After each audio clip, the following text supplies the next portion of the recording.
Step into the world of estate planning, probate, and wills and trusts with the Del Toro Law Podcast. Leading the way is your host, Attorney Peter Del Toro.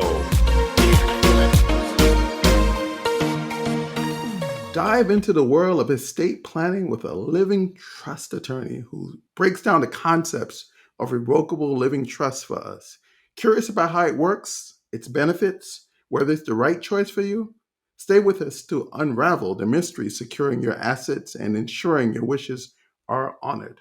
Welcome back, everyone. This is Garfield Bowen, co-host / producer, back in the studio with Attorney Peter Del Toro.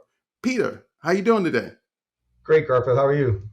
I am doing well. So, Peter, what is revocable living trust? Revocable living trust. Sometimes they call it an inter vivos trust. It's a mechanism to pass your assets on when you pass away without having to go through the probate process. So in Florida, like anywhere, there is a million ways to die, but there's really only 3 ways to be classified when you die. If you don't have a will or a trust, they call that intestate, which testament, like your last will and testament, and in without a last will or testament. And if that happens to you, there's a set of rules. You have to go through probate. It's a court process in order to have all your assets distributed.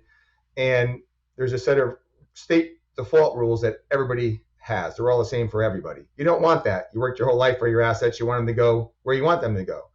The second way is to have a will. Now, a will get your assets distributed exactly how you want them, but it will go through the probate process in most instances. And it has to be overseen by the court. And that's a long, lengthy, and expensive process. And then the last way is to have a living trust. A living trust avoids the whole probate process. And it's kind of an interesting concept. So a living trust has three people in it, 3 components of it, let's say. There is the settlor or the grantor who sets up that trust and funds it with their assets. There's the trustee who takes those assets, takes title to those assets. And then there's the beneficiary who is the person that's the beneficiary of those assets. It's for them. So most of us are familiar with a trust that you kind of see in the movies sometimes, right? That would be an irrevocable trust. We see the very rich grandfather who gives a bunch of money to the banker, who's the trustee, who gives the trust fund baby grandson money every month. So there's that person who sets it up, the settlor, the grantor, the trustee, and the beneficiary. A living trust is a little bit different because typically the person who sets it up is also the trustee and he's also the beneficiary during his lifetime. So it just basically becomes an alter ego of you. So what we do in that case is we take that person's assets and transfer them into the trust. Now, my name's Peter and I am somebody's son. I am somebody's father. I am somebody's brother. I'm somebody's friend, but I'm still Peter.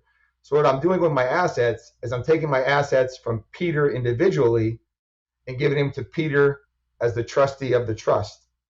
So I name in the trust, I name a person that would take care of things just like in the will. If I had passed away, who would take over and distribute my trust assets? So now, unfortunately, I passed away. Now my brother is my trustee. I died. I didn't own any assets because they were all owned by my trust. So my brother can come in.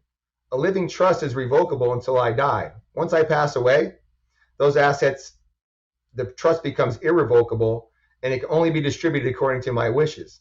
So my brother will come in and distribute my assets to my children for me, and then the trust will terminate. The courts consider a trust to be like a fictitious living person, and the trust basically outlived me, so there was no need to have the court oversee the whole process.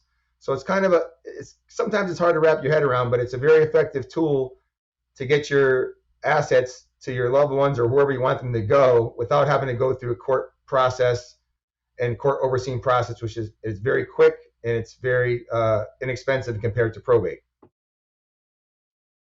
What's exciting about this for me is, my background is accounting. I know nothing about law or trust. You're the expert on that. Sure. But when you talk about it, it seems like a corporation. You got that corporate entity, which separates it from it. But how does it work in terms of, does the trust have to file taxes annually? No, and a living trust while you're alive, your Social Security is the trust identification number. So it's basically an alter ego of you. You can put your things in trust and operate it like you normally would, and it's taken care of through your own taxes. When you pass away, at that point, because you no longer exist and the new trustee comes in and the trust becomes irrevocable, at that point we would apply for a federal tax ID number. And some trusts last for quite a few years after someone dies. Maybe there's a special needs trust set up in there for a child with special needs, and it's going to be 20, 30 years. They're going to need that trust will be in existence. Some trusts terminate right after the settlor dies. It depends on everybody's unique situations, and that's why the trust is such a valuable tool, because it's very flexible.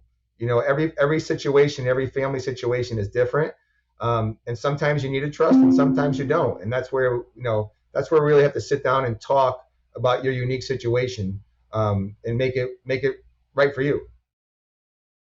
This is really good stuff. A lot of people probably never heard of living trust, revocable trust. I'm sure we all heard of wills. Maybe Sure. we can get you back in another episode and talking about trust versus will.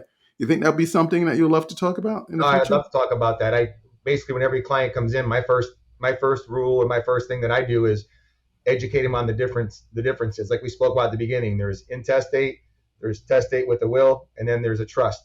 And what's the difference and what works best for me? Good stuff. We'll see you in the next episode, Peter. Great. Thanks, Garfield. Thanks for listening to the Del Toro Law Podcast, your source for estate planning, probate, and wills and trusts.